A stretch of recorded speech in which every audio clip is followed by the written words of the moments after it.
Biglo, isa pong member ng INC. Siya po muna magtatanong po. Magandang gabi, Kaeli. Ito tanong ko lang po, yung sa translation ng Gawa 20:28, ang Iglesia ng Efeso. Pag nagbabasa po ko ng Biblia, karamihan Iglesia ng Diyos.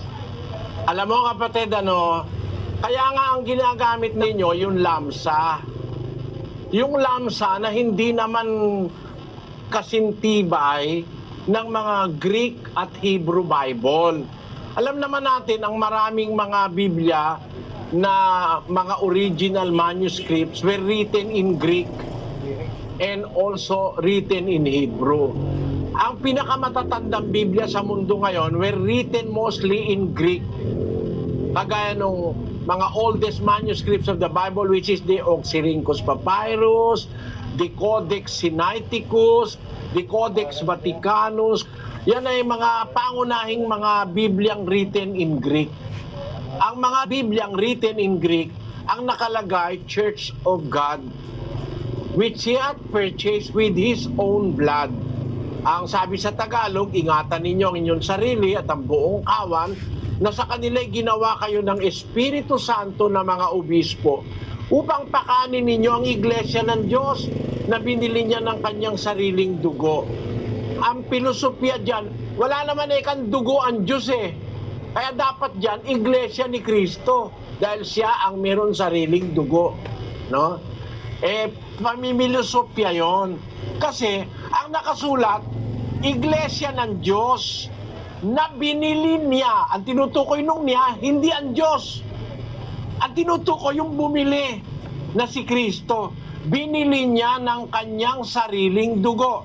Bakit binili niya ng kanyang sariling dugo ang iglesia ng Diyos? Kasi mahal ni Kristo ang iglesia. 5:23 ng Efeso, kapatid na Daniel. Sapagkat ang lalaki ay pangulo ng kanyang asawa, gaya naman ni Kristo na pangulo ng iglesia, na siya rin ang tagapagligtas ng katawan. Mga lalaki, ibigin ninyo ang inyong asawa, gaya naman ni Kristo na umibig sa iglesia at ibinigay ang kanyang sarili dahil sa kanya. Kung paano yung lalaki sa babae, inuutusan ng Diyos na umibig sa kanyang asawa, siya ang pangulo ng kanyang asawa, gano'n naman si Kristo, pangulo ng iglesia, na iniibig naman niya ang iglesia bilang kanyang asawa. Yung iglesia at si Kristo, kumakatawan sa mag-asawang espiritual na pinagsama ng Diyos. No? Basahin natin ang 5:30 ng Efeso. Sapagkat tayo ay mga sangkap ng kanyang katawan. Dahil dito'y iiwan ng lalaki ang kanyang ama at ina at makikisama sa kanyang asawa, at ang dalawa ay magiging isang laman. Ang hiwagang ito ay dakila, datapwat sinasalita ko ang tungkol kay Kristo at tungkol sa iglesia. Ayan, si Kristo at ang iglesia, parang lalaki at babaeng pinagsama ng Diyos. Ang tunay na kahulugan ng salitang iiwan ng lalaki ang kanyang ama't ina at makikisama sa kanyang asawa, ang dalawa ay magiging isang laman. Ang hiwagang ito'y dakila. Ang sinasalita ko'y ang tungkol kay Kristo at sa iglesia. Kaya ang magkaisang laman, si Kristo at ang iglesia, parang lalaki at babae pinagsama ng Diyos. Ayon sa hiwagang itinuturo ni Apostol Pablo. Ngayon, lalabas dito sa sinasabing itong hiwaga ni Apostol Pablo, hindi si Kristo ang may-ari ng iglesia. Bakit? Ang may-ari, yung nagtali kay Kristo at saka sa iglesia. Ang iglesia talaga sa Biblia, iglesia ng Diyos. Sino ang ulo? Si Kristo. Alin ang katawan? Ang iglesia. Kaya iglesia ni Kristo. Maling konklusyon. Bakit? Ang may-ari ba ng katawan yung ulo? Basahin natin sa Efeso 2:16. At upang papagkasunduin silang dalawa sa isang katawan sa Diyos. Pinagkasundo silang dalawa sa isang katawan sa Diyos. Ang Diyos ang may-ari ng katawan Siya nga ang pumorma nun Mula yung ulo, pati yung body, Ang nagporma nun ang Diyos. Unang Korinto 12:28. At ang Diyos ay naglagay ng ilan sa iglesia. Una-unay mga apostol, ikalaway mga propeta, ikatlo'y mga guro, saka mga himala, saka mga kaloob na pagpapagaling, mga pagtulong, mga pamamahala, at iba't ibang mga wika. Yun, maliwanag. Ang bumuo ng katawan, kaya ang tawag ni Pablo, katawan sa Diyos, kasi ang bumuo ng katawan, ang Diyos. Pwede mo masabihin, katawan sa tao. Nakasalat sa Biblia, katawan sa Diyos Ang may-ari ng katawan ng Diyos. Siya nga ang bumuo ng structure Nilagyan niya ng ulo yung katawan at yun ang tinatawag ngayon na iglesia. Ang iglesia ay ang katawang may ulo. Hindi katawan lang, kundi ang tunay na iglesia sa Biblia, ang katawang may ulo. Ang ulo si Kristo, ang may-ari ay ang Diyos. Ang kabuuan ng katawan mula sa ulo hanggang sa paa ay ang Diyos ang may-ari. Kaya iglesia ng Diyos. Yun ang lohika ng Biblia, yun ang konteksto ng buong Biblia, kapatid, na ang may-ari ng lahat ng bagay ay ang Diyos. Basahin natin ang Hebreo 3:4. Sapagkat ang bawat bahay ay may nagtayo, datapwat ang nagtayo ng lahat ng mga bagay ay ang Diyos. Ang nagtayo ng lahat ng bagay, lalo na ang iglesia, ay ang Diyos. Nung sabihin ni Kristo, itatayo ko ang aking iglesia, kaninong salita yung itatayo ko aking iglesia? Basahin natin ang 12:49 ng Juan. Sapagkat ako'y hindi nagsasalita na mula sa aking sarili, kundi ang Ama na sa akin ay nagsugo, ay siyang nagbigay sa akin ng utos kung ano ang dapat kong sabihin at kung ano ang dapat kong salitain. Ang ginagawa at sinasabi ni Kristo may kinalaman sa utos, ang Ama ang nagbigay nun. Salita ng Ama yon. Mula pa sa panahon ni Moises, yun na ang hula kay Kristo. Deuteronomio 18:18. Aking palilitawin sa kanila ang isang propeta sa gitna ng kanilang mga kapatid na gaya mo, at aking ilalagay ang aking mga salita sa bibig niya, at kanyang sasalitain sa kanila ang lahat ng aking iuutos sa kanya. Kita mo, lalagay ko, salita ko sa propeta na yon. Ang tinutukoy dyan si Kristo Palilitawin ko isang propetang gaya mo, Moises, sa gitna ng iyong mga kapatid. Ilalagay ko aking salita sa bibig niya. Sino ang kinatuparan niyan? Gawa 3:22 at 20. Tunay na sinabi ni Moises, ang Panginoong Diyos ay magtitindig sa inyo ng isang propetang gaya ko mula sa gitna ng inyong mga kapatid. Siya ang inyong pakinggan sa lahat ng mga bagay na sa inyo'y sasalitain niya. At upang kaniyang suguin ang Kristo na itinalaga sa inyo, na si Jesus. Ang propetang yon na tinutukoy ni Moises ay si Kristo Jesus. Lalagyan ng Diyos ng kanyang mga salita sa bibig niya. Kaya kung mapapansin mo, kapatid, na proseso, nung sabihin ni Kristo, sa ibabaw ng batong ito, itatayo ko ang aking iglesia, yung salita na yon, salita ng Ama yon. First person, sinasabi ko sa iyo.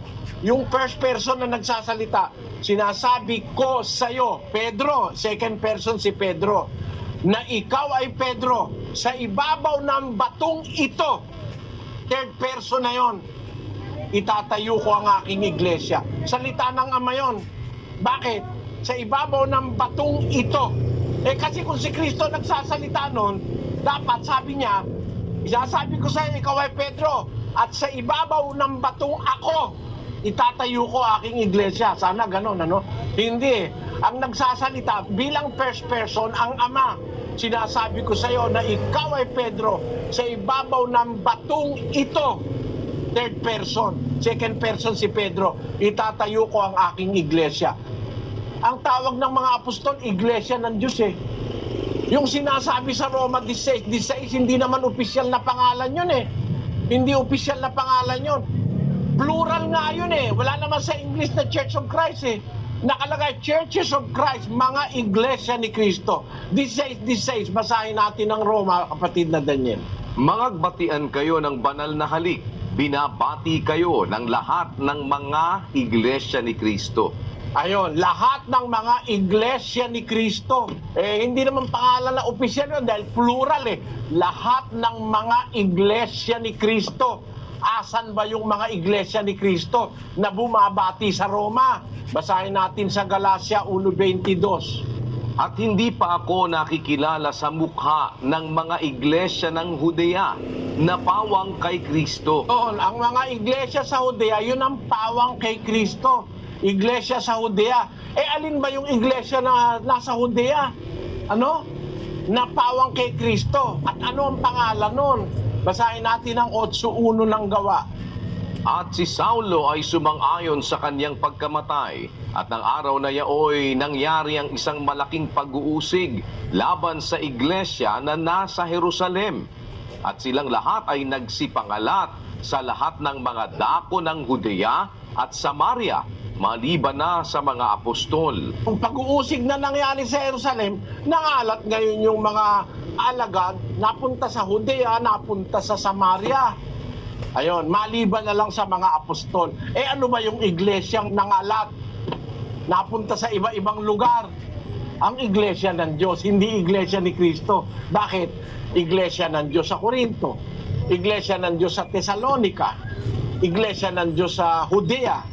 Pero yan, pawang kay Kristo. Ibig sabihin, nasa ilalim ng administrasyon ni Kristo. Kasi si Kristo ang ulo ng iglesia. Pero para sabihin mo, ang may-ari ng iglesia, si Kristo mismo, hindi. Ang may-ari ng iglesia, yung Diyos na nagporma ng iglesia. At siya rin ang nagtayo. Nung sabihin ni Kristo, tatayo ko aking iglesia, salita ng Ama yon, lumalabas lang sa bibig ni Kristo. Kaya nang isulat ng ebanghilistang si San Lucas, yung salita ni Pablo, ingatan ninyo ang inyong sarili at ang buong kawan, na sa kanila'y ginawa kayo ng Espiritu Santo ng mga obispo upang pakanin ninyo ang iglesia ng Diyos.